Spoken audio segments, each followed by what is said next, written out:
Test, test.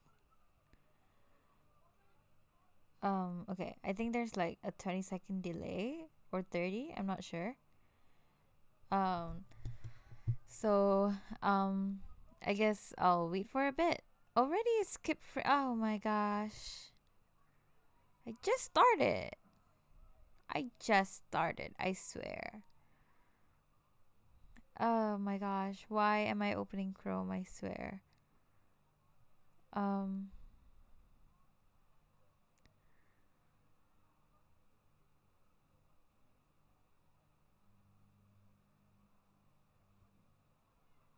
I don't know. I don't think I don't know if it is streaming.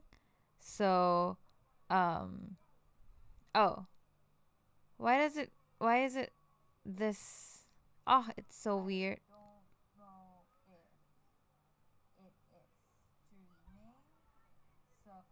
Oh gosh. Okay. So, um there's something weird my with my with how the stream is being um how the stream is going on. Give me a few minutes, seconds to fix that. So the thing is, I just started using not just started, like I use I can't talk well. um I use this new setting on OB and on Streamlabs, where I can just schedule stream right from here. And I don't, and it doesn't like let me. I mean, I put all the details already and I scheduled it, but somehow like it's not showing up. I don't understand. So let me just fix that.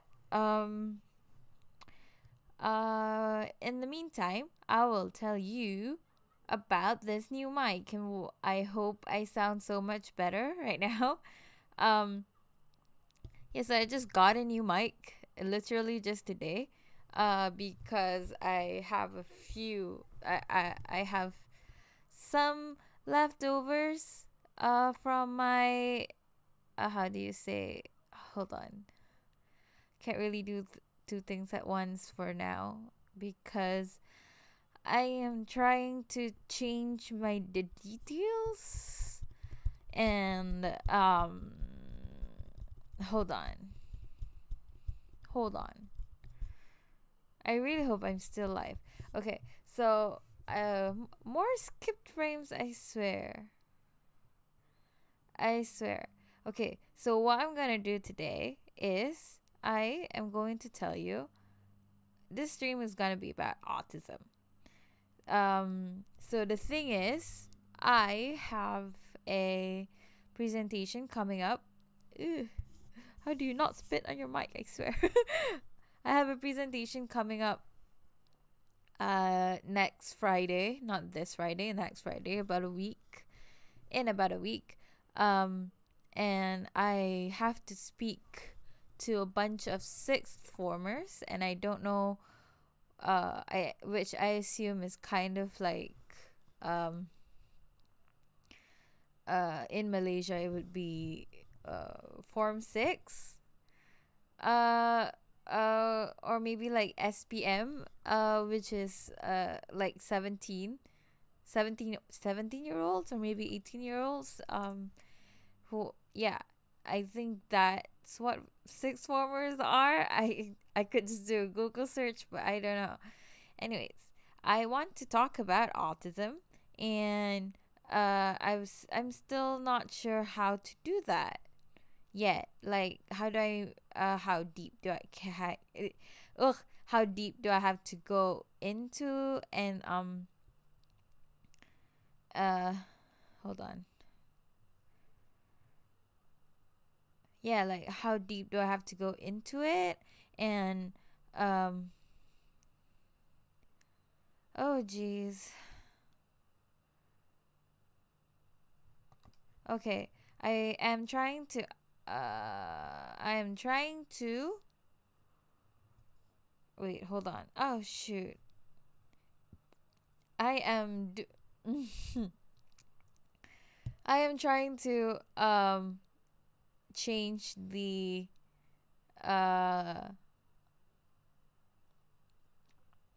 Hold on. Oh, okay. Hold on. I'm trying to change the um title and description at least because this is horrible. Anyways, okay. So, this is horrible. Okay. Ugh.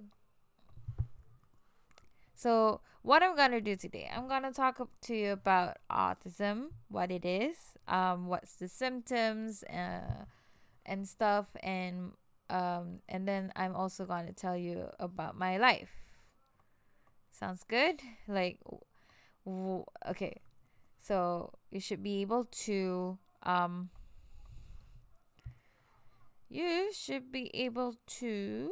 hold on. And I will put in links also, just so you know where my sources are. They will be from Autism Speaks. Autism Speaks. I don't know if you heard me. Sorry. They'll be from Autism Speaks, the NHS website, which I think are pretty credible. And then I found other sources as well called Very Well Health, which is, I am not so sure about the credibility of it, but their articles are medically reviewed and they have hold on, autism life or whatever. Yeah, save. Okay, can I copy this video URL? Okay, so there's no one actually watching right now, so give me a few seconds.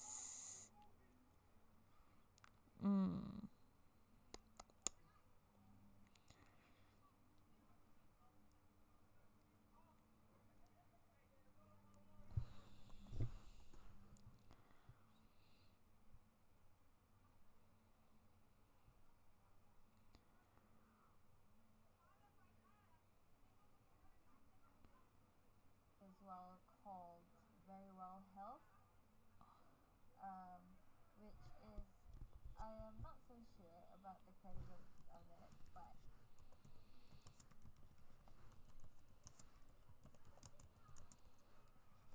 their articles are medically reviewed and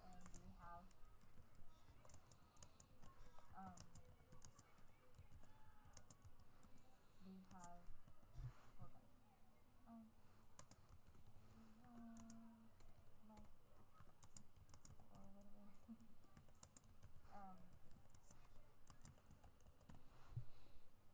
Yeah.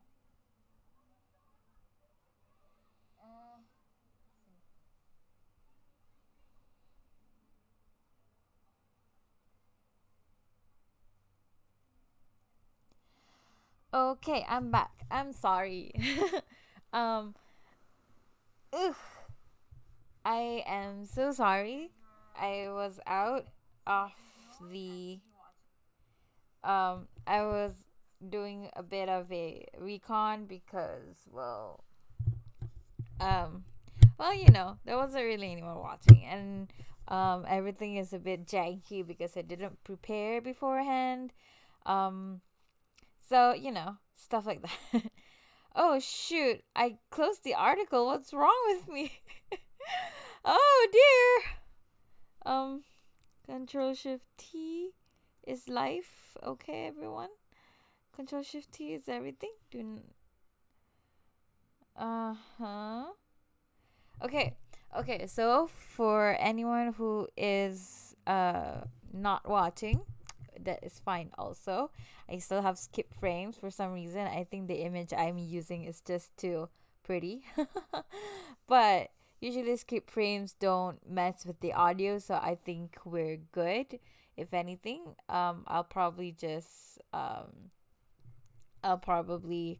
um just low like cut everything out. I don't know. I'll probably make this a podcast or something like I do with my audio diaries. I guess this could be a audio diaries. Um, yeah. I'll It depends on if I'm lazy or not, which I am usually am lazy, which I usually am lazy. Um, then I will, yeah, I'll edit it and make it like smaller on my channel, I guess, if like what I say today is like good or not and stuff. Anyways, okay. So, um let's just say the stream just started. Okay, let's just say it just started again. Okay. So, what I'm going to do today is I'm going to talk about autism. And why this subject comes up is because I've put it down as my subject to talk about um, for my presentation to sixth formers in the next week, next Friday, and not this Friday, next Friday. And I am having trouble knowing what to talk about to them. Like, I don't know if I should please them or should I please my lecturers. But I think the key to pleasing everyone is pleasing the sixth formers. I'm not sure because I don't know if I should talk a lot about the brain or just the symptoms and how it's hard and how it is to be autistic. Um so I thought I'd just dig into why I became interested in in autism in the first place, in this podcast.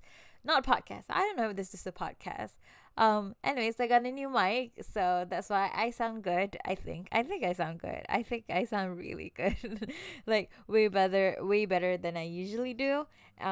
Anyways, I'm really hoping the skipped frames do not mess with my recording. At least my voice. It must be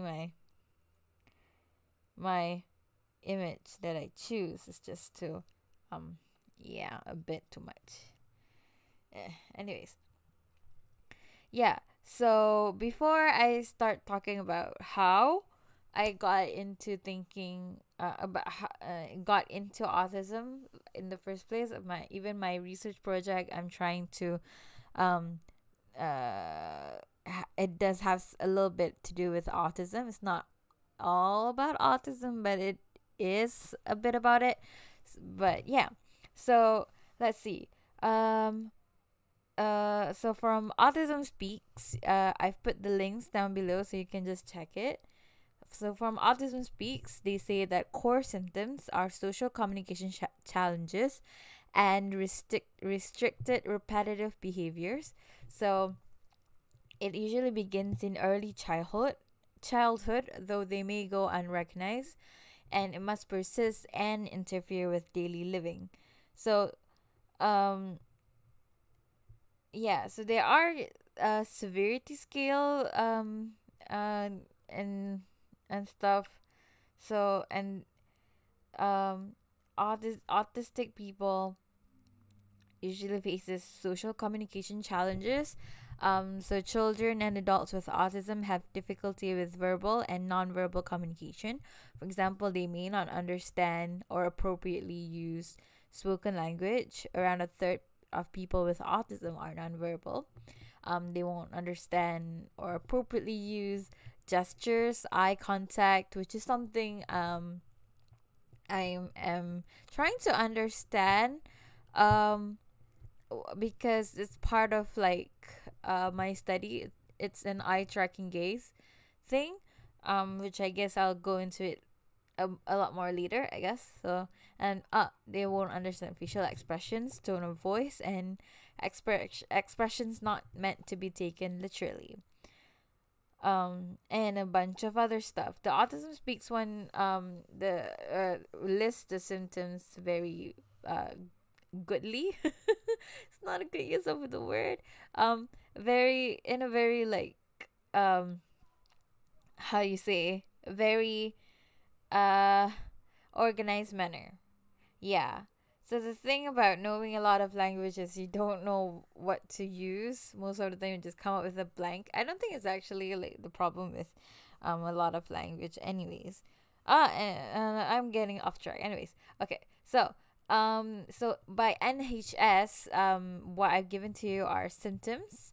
So the main signs of autism are differences in how autistic people communicate and interact with others. So it is a spectrum condition, so it affects people in different ways. So, um, the experience may be different from others. So what I'm not there are the in the NHS website they list a lot of signs in people of multiple stages. For example, preschool children, school age children, and then adults. So, what I'm gonna talk to you about is possible signs of autism in adults because that's where my interests lie. Um, yeah, I'm more interested in like how adults can go unnoticed. um, so the signs given here do not necessarily mean an adult is autistic, and autistic adults may not show all the signs. So in interacting with others, they may not always understand social rules. They understand personal space differently, feeling anxious or stressed in social situations, finding it hard to judge appropriate interactions, such as being either too formal or too familiar, finding it difficult to make friends and keep them, lack of eye contact, or too much. So, in communication, their speech may have a different stress or pitch. They may do, they may use a bit of repetition, and they may ask questions that other people might find inappropriate, and then unusual or repetitive behavior. So they prefer or or are reliant on routine. They feel anxious or stressed at changes that may seem minor to other people, and they have particular or very focused interests. So they also find rituals helpful, and they find it hard to understand abstract concepts such as time and choice. And autistic adults are more likely to have had problems staying in education or finding and staying in work. So these signs does not necessarily mean that if you have all of it does not mean that you are autistic, and if and if you are autistic and does not show all of the signs, that is possible too, because this is not like if you have all of it you are autistic, or you're not autistic if you don't have all of it, you know. So and then another two articles that I gave you is autism in girls, because a lot of autism studies that have been done is in boys. A lot more boys are diagnosed with autism, and the article from Very Well Health talks more objectively about signs of autism in girls. So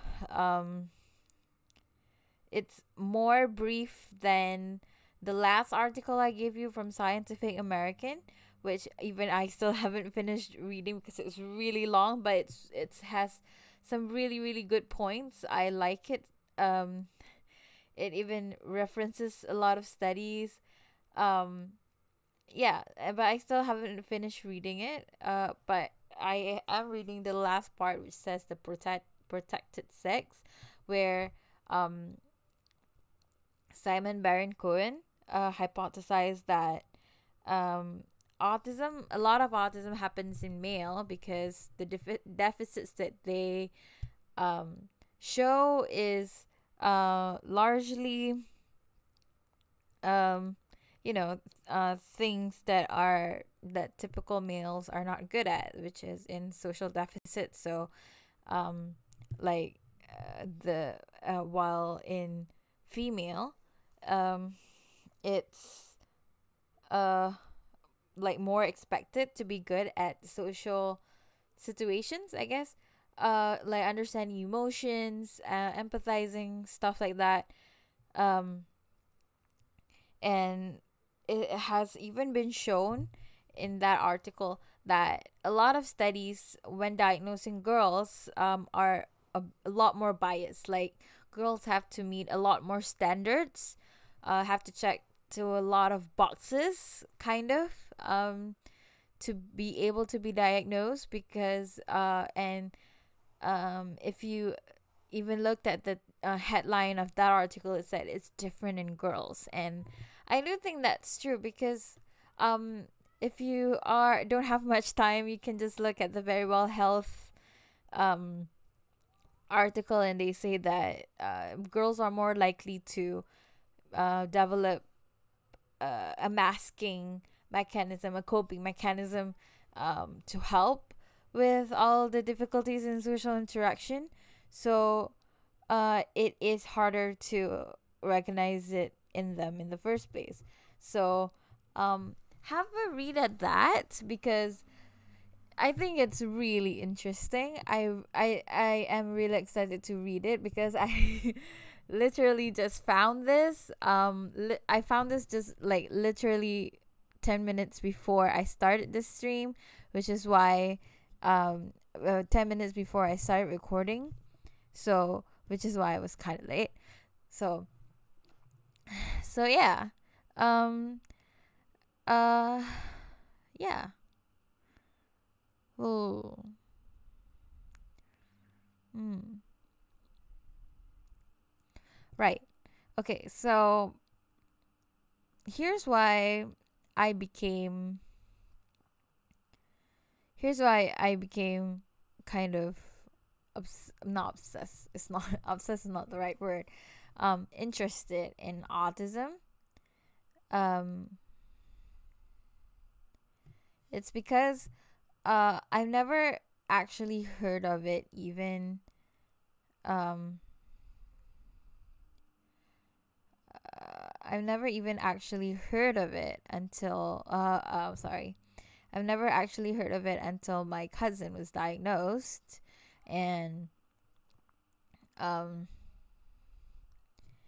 and so my cousin, I don't know if he was ever formally diagnosed. He saw a child psychologist with the same name as me. um and she said like she didn't want to say it aloud. She didn't want to put labels, but it is mild Asperger's syndrome, which is a subset of, it is in the autism spectrum disorder. Although I think it's more social. It's like it's less, how do you say, it's less I'm not sure what to say, how I'm not sure how to put it well. It's less it's less huh less symptomy. This doesn't sound right.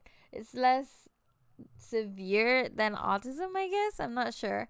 um because in ugh, because it involves more with huh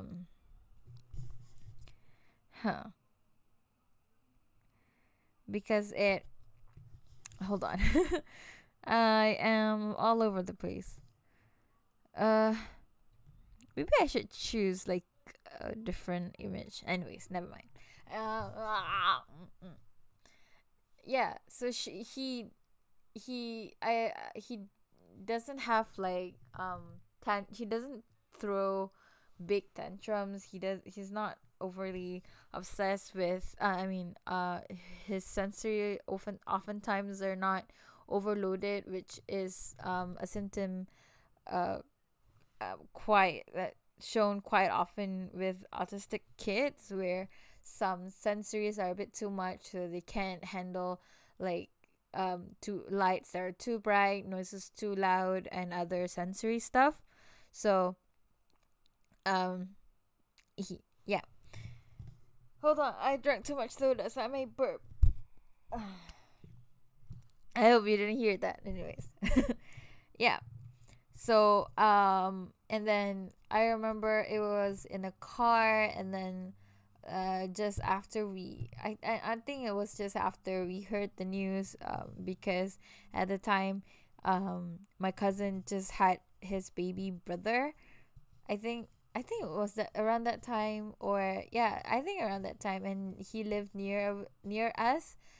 So, and me and my siblings, we really love babies, so we want to see the new babies often, because he's the last baby of the of my father's side of the family. At least not until the oldest grandchildren, which is me, grandchild, which is me, have a baby, which wouldn't happen for probably forever, since to be able to do that, I need someone to actually be attracted to me. But that's like another thing altogether, and not where we should be right now. Anyways, okay, so um okay, so I am really hoping my mom and dad are not listening, because I did just check my channel today and they just subscribed. I don't know, because I will be talking about a lot about myself. Um and I don't know, it could be pretty gritty, and I don't know how long this will go on. It has been 26 minutes of me just not even getting to the point yet. I feel like Ryan Higa's Off the Pill podcast, except I'm always off the pill. I was never on the pill in the first place. I don't even know what pill this is. I think what he takes is Adderall. I'm just recently learning about like what people take to suppress their symptoms, if they have symptoms. Anyways, okay, so my life. Okay, my life. Yeah, I was already on that, right? Oh gosh, I always have problems with attention. It's just getting harder these days. Hmm. um Anyways, okay, so yeah, after my cousin was diagnosed, then I was in the car right after we um yeah, and because we yeah, okay, I'm just kind of like remembering where how I got here.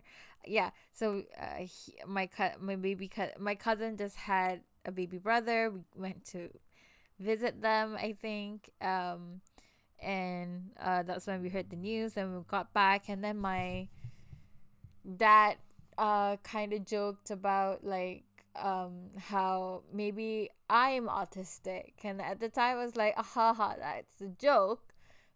But then I get kind of curious, because I'm always I always think that I'm weird, and like I have to do a lot of things to like not seem weird. Like a lot of things to make me look at least decently normal, but a lot of that weirdness still seep through, as my friends would know. I don't never think of myself as neurotypical, to speak spectrum talk. Anyways, yeah. So after that, I just began kind of researching about it. No, I didn't even research about it. I was like, oh, nah, because at the time, like what I think of autism is the really um extreme end of the spectrum, where it's nonverbal, and a lot of autistic kids can't even function in their daily life. And like I'm not that. I can function. I'm just a little weird, like, but it's not that severe, so that must not be autism. But then as I don't know how I get to research about it more. I think it's probably no, no, because I my mom got like, I don't know if she got free tickets, or she just kind of want to see the movie. But my mom, my dad, and my sister went to watch this Malay movie called Reda, which is all about this set of family. There's the mom, the dad, and the boy who is autistic. Um, and they talk about autism a lot in that movie. The boy was on the kind of severe spectrum. He is verbal, but he has some difficulties with his daily functioning, you know. So then after that we did talk a lot more about autism, but I think at that point I kind of know what autism is, but I think my understanding of autism is still in that point of view, you know? Like autism, people with autism are always in that kind of spectrum. It is only like very very later that I knew that it is a spectrum condition in which um you have that very extreme end, and then you have the high functioning end, where the symptoms are still very annoying. It's still there, but you've coped, and you've learned to live with it, and you are at least high functioning. And that's when I started to read more, and I start to kind of relate about it a lot more.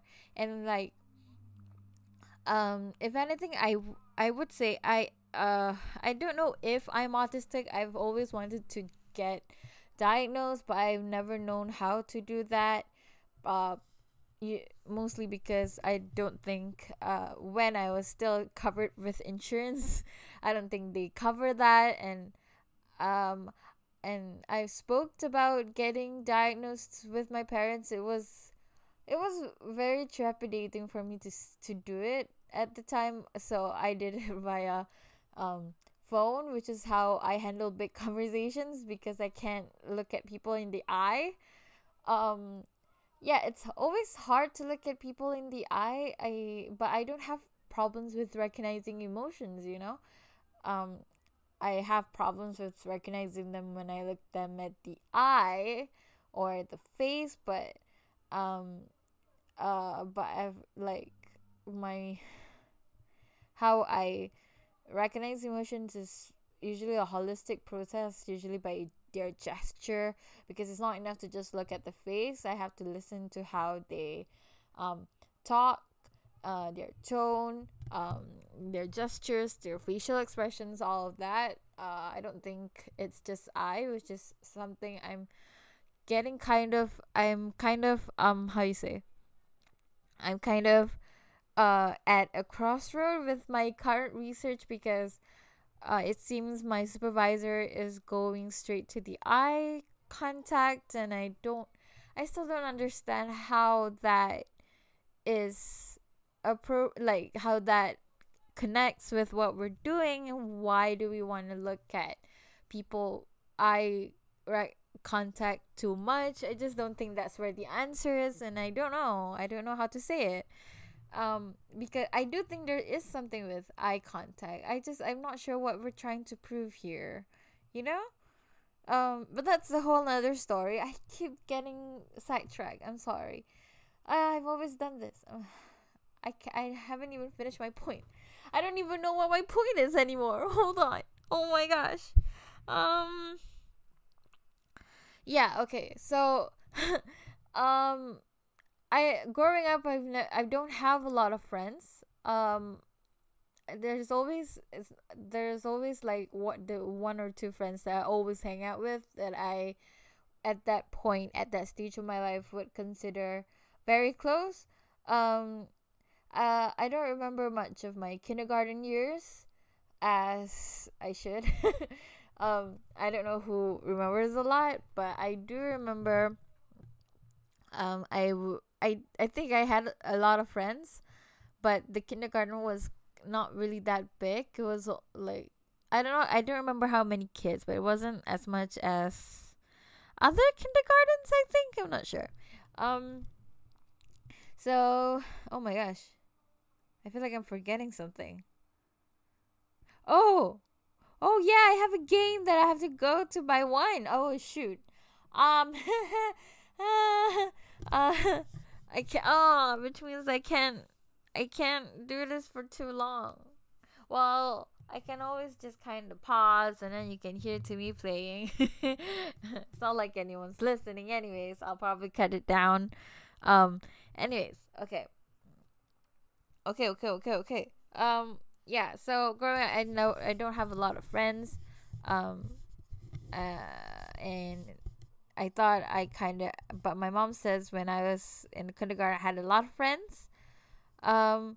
But I remember in kindergarten, like, uh, I don't remember actually talking to anyone. I did, but it was only during like the um parts where you have to socialize, like, and it's always kind of me just kind of eavesdropping on other people, and then kind of like, oh no, wait, I have that too, like, people would just be talking to someone else, and then I just kind of like jump into the conversation without any without giving any warning. Like, how do what is the word, I swear, like, I just kind of hijacked the conversation out of nowhere, something like that. um yeah. So then, uh, um and I remember I don't like, until today, I can't eat certain food because I don't like the way they look. um um and I can't wear certain clothes because I can't stand the way they feel against me, and I have to have the tags, clothes tags get ripped off. um yeah, back when I was a kid, that's like a must for me. These days I've learned to kind of tolerate them. It's still an annoyance, but I kind of learned how to tolerate. But it's only just like last year. I swear, I'm like 20. I'm gonna be 24 this year. I'm still 23. um Still not gotten over it, but I've learned to live with it. And I remember I can't stand public toilets, like, at all. I can't stand wearing underwear twice. Like, every time I have to go to the toilet, I have to change my underwear even though it's like clean. I just can't stand it. And I can't stand new clothes. I just don't like the way they feel on my skin. So um um s- so even if the clothes are like rotten, has started the rotting process where they tear very easily, I would still wear it even with all that holes, because this is what I'm comfortable with. I don't like the new clothes. Which is why my parents, even to this day, my parents would still see me and they would call all my at home clothes as baju buruk, or like, sorry, baju buruk is Malay for um not good clothes. Like, rags, basically. I like, why are you wearing rags, basically? But I can't handle new clothes on my skin. So even until now, like, I'm okay with new clothes if they are, if it's like going out clothes, I can't stand going out clothes on my bare skin, so I have to wear like a t-shirt underneath. I always wear a t-shirt underneath whenever I go anywhere. um even workout clothes, I'd wear a t-shirt underneath, because I can't stand the feel of um outside clothes on my skin. It's just, I can't do it. Like, it just takes a damp on my mood, and I don't know, I can't function normally, you know um uh yeah. And then, what else? uh because, you see, I think I said something in my previous videos about how I think autism can also be acquired developmentally and not just like genetically. um like, it's not a specific gene. I think there is truth in that, but please don't think like I am starting a new movement or whatever, because I've literally read no paper about it, so I don't know how much of it is the truth. So let's just assume I'm stupid. And I mean, I still think genetics are a factor. It's a definite factor for sure, but I don't think it's the only factor.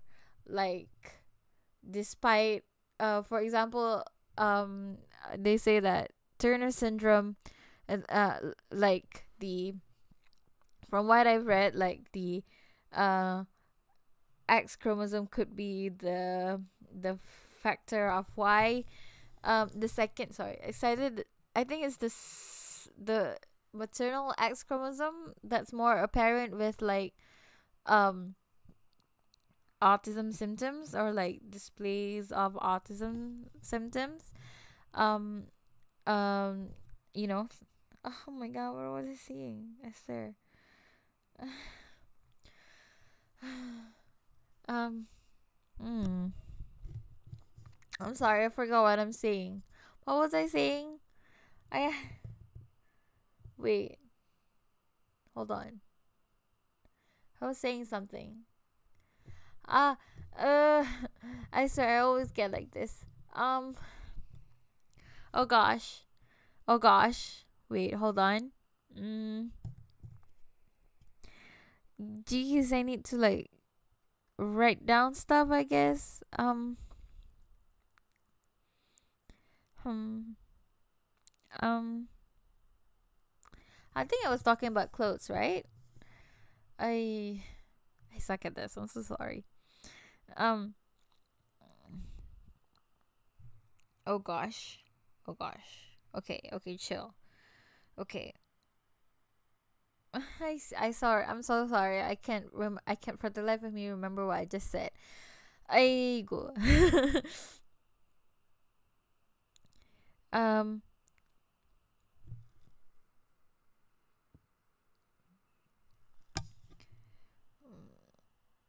Oh. Okay. So I think I'll just go back to like what I can remember. um. So yeah, clothes. I can't stand certain clothes. Can't stand how they feel on my skin. Can't handle anything new. Um. And I used to have like this. I'm not used. I still have it. I have a bantal busu. I don't know how to translate it in English, but it's like this pillow that is with you even when you're like just having it with you or is already soothing enough for you, you know, like you can't part with it. I still have it.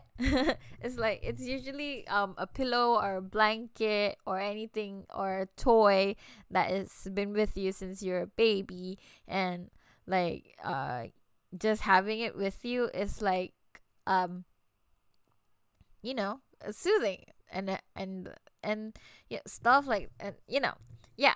I think you get the point. um yeah, so I really like how it smells. I would go often months without washing it, and then when my mom do wash it, I would throw a very big tantrum, and I would just rub it all on the floor just to make it dirty again, just to make it back to the way it was. And I remember I would cry a lot because it's never gonna be the same as it was before. I think like I do this a couple of times every time my mom washes it, and then you know, when I got big enough and she just doesn't look at my pillow anymore, I just don't wash it. I haven't washed it since high school, I think. Oh my gosh, it's been more than a decade. I have a very dirty pillow, but it's not dirty, I swear. Anyways, um, I also, I, I don't know. This is like just, it's always just me talking about why I think I'm autistic, isn't it? Anyways, I so why I didn't push into getting a diagnosis is because this is something my dad said. He said like, but you know how to talk about your emotions, you know how to recognize emotions. Well, I know how to do it now. it's even now it doesn't come as naturally to me. I have to like um check a lot of boxes, and that's all, and I can only do it because I've done a lot of research on my own. um uh, like growing up, even when I was a kid, my I don't I think I don't I'm not sure if it's my parents, if it's just my parents, but I think like a lot of people around me, my uncles and aunts, have given me, I don't know if it's my aunts, my uncles most probably, um given us a lot of movies to watch, and TV shows are always so fascinating, and I'm always most interested in the word marriage and relationship, and because and like, so I watch a lot of shows with that, and soon I kind of pick up like what people do in social situations. So kind of I always have this mental list in my mind, to check like if how this person is feeling, if they might checked all that boxes for feeling sad, for example, then okay, this person is actually sad. So and I've also heard about how the empathy related neural system in people who suffers from affect or emotion recognition is kind of impaired, so they start using their prefrontal cortex, which is the part of the brain that's associated with like the more logical stuff like planning and stuff, starts to fire up more than their empathy system, right? So they can look at emotions more objectively, so they can still empathize, it's just in a more logical manners, which like for example, if you tell me a sad story, I can understand how sad it is, but I cannot kind of feel that sadness on my own. Like I guess normal people can listen to sad stories and feel sad along with that story, but I can only look at emotions from like my own shoes, like I can I mean, I can take that story, I can put myself in that story, but still it's not my story, it's other people's story, it's not mine.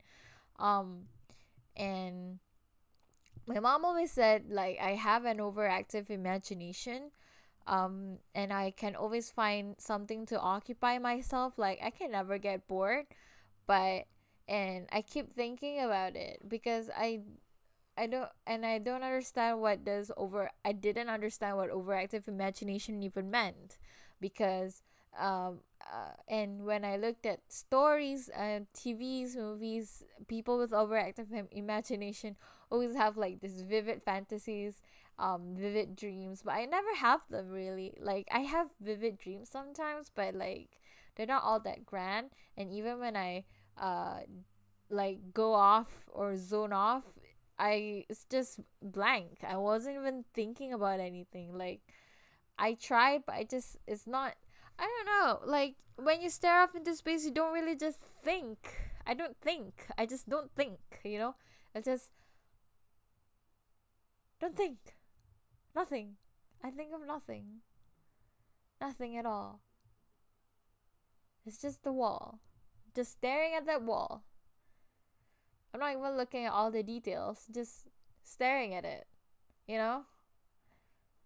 I like it's I'm always overwhelmed with what I have in my mind, but when I can just zone off, I just zone off. I don't think about anything.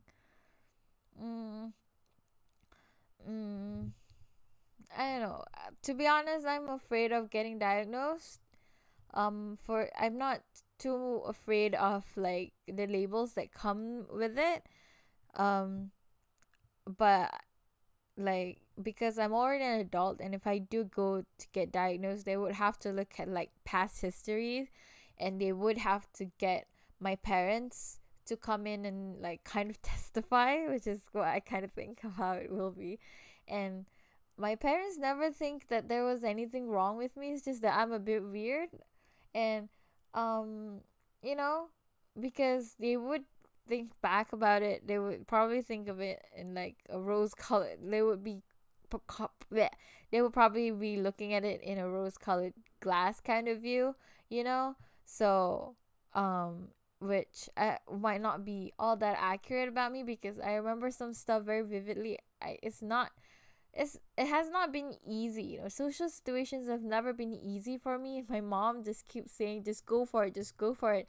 Like, it's just a really easy thing. It's just, it's very mentally draining. I have to constantly um watch myself, you know? Like, I can't um I do sometimes kind of, I don't know, kind of, some it, apparently I just kind of talk too loud sometimes, or I talk too quiet. And I always have to watch my tone, because there was one time when I was in internship, I was just saying, oh, uh but I've like my supervisor was trying to direct me to learn about this, and then I was just gonna say, oh, but I learned about this already. And then my supervisor said that was kind of an offensive tone for her, and I didn't even realize it. And I feel like that's happened a lot. It's just that some people are just too kind of nice to tell me that that is it. So yeah, I have to constantly watch myself. And then I don't have problems with personal space though, because I like my own personal space. I just don't want people to invade it. Like, I always stay very far away from people, because I don't want to touch people. I think touching is kind of gross. I always think touching is kind of gross. I still do, which is why I don't know how people can do all the intimate stuff like kissing and ew. No. Anyways, I mean, yeah. It looks nice, sure, but when you see it in real life, it's just kind of gross. Not that I've seen it in real life. I think I mean, I haven't seen like any like hot, heavy sessions, just very chase sessions, but even like used to gross me out. Like, ew. Ew. I still can't with saliva, you know, like anything related with mouth, I just kind of no, just no. Like, no mukbangs for sure. um okay, I think I'm losing my point here. I'm so sorry. I keep getting off track. You know, it oh um so yeah, and I don't have and in my teenage years, especially specifically when I was 14, I think um I've been having a lot of like emotional breakdowns where I would just cry for no apparent reason. Um yeah, yeah. Oh, mom. Ah, okay, mom. Anyways, um, hey. Anyways, what was I talking about? I swear. Oh, okay. When I was 14. So when I was 14, I had this hmm,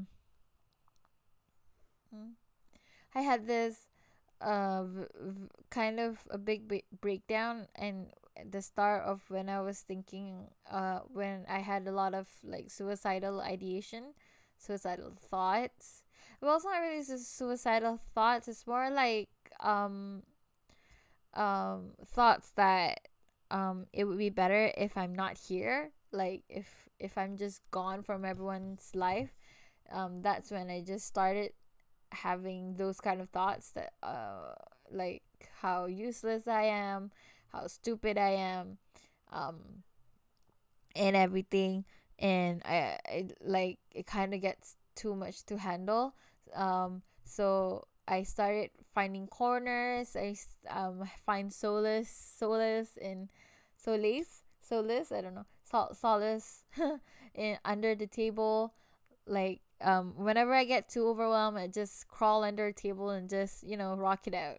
Just calm myself out. And somehow, and just watch like people pass by with their feet.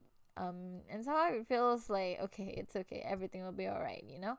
When things get too overwhelmed for me, I would just um crawl under a table and, rock it out. Um, yeah. Mm.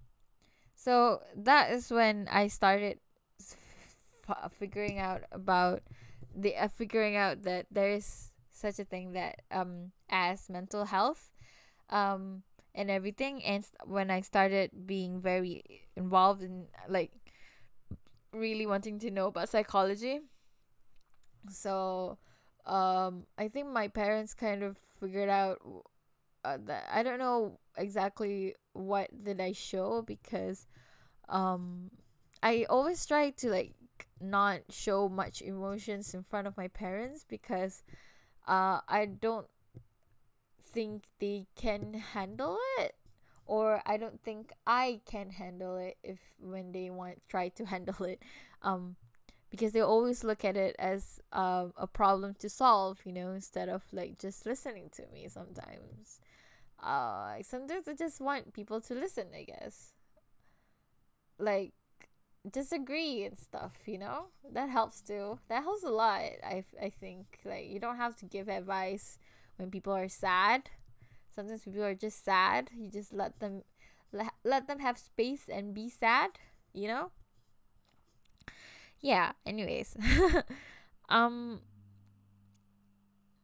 yeah. So yeah. So from then on, I discovered a lot of disorders, and I keep thinking that, oh, I have this and I have that.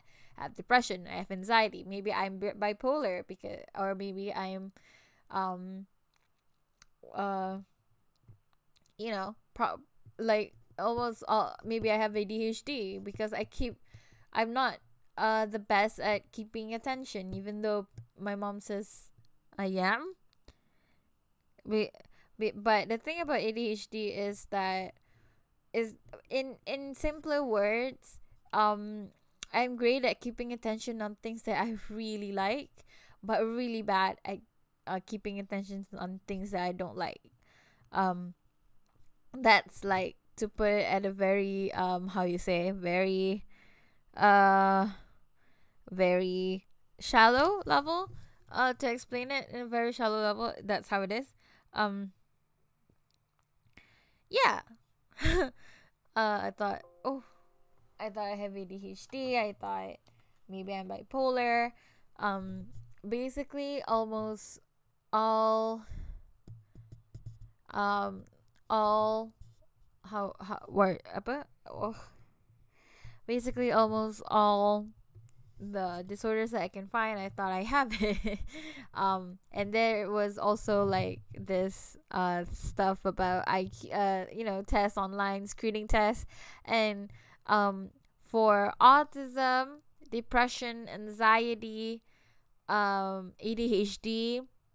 I don't remember if I don't yeah, I tried bipolar, but it didn't I didn't have it. Yeah, for depression, anxiety, autism, ADHD, I scored very, very high on those. Like, they say it's very likely and I should talk to a specialist. But now that I know how tests work, and I know that they're very, how you say, they're very kind of developed based on data that are taken from a specific um culture, environment, specific environment that are not necessarily the same as ours. I don't know how accurate they are. These are the screening tests that I'm talking about, are like official looking ones that said are being used at clinics, but since they are self-administered, I don't know how accurate they would be, since it said it has to be administered by, like, a real clinician, or at least a real nurse, clinic worker. So, yeah, and just because I exhibit symptoms doesn't mean I actually have it. I do need more tests. So for now, I'm always gonna be like, maybe I'm autistic, maybe I'm not. I'm always gonna be in this cycle until I know for sure. But with diagnosis, a lot of problems come with it. Like, getting a diagnosis, it's one of it is financial problems, and two is getting the support that I need, because as of now my support systems is not very large. I have my parents and friends, but my friends are far away from me. They are not there. Um, they're not there. When I need them, they are. It's just they can't always be there. Um, yeah. When you think about it, I don't really have friends that would like just drop everything and come and see me. I do have one, but she would do it, but you know uh logistically it's not possible right now. um uh yeah. So uh, and given that I've developed a lot of coping strategies, it will be really hard to kind of diagnose me. Like, you kind of have to search for it, because at this point I don't know if it's like a lot of it is already like ingrained within me, so I don't know. Anyways.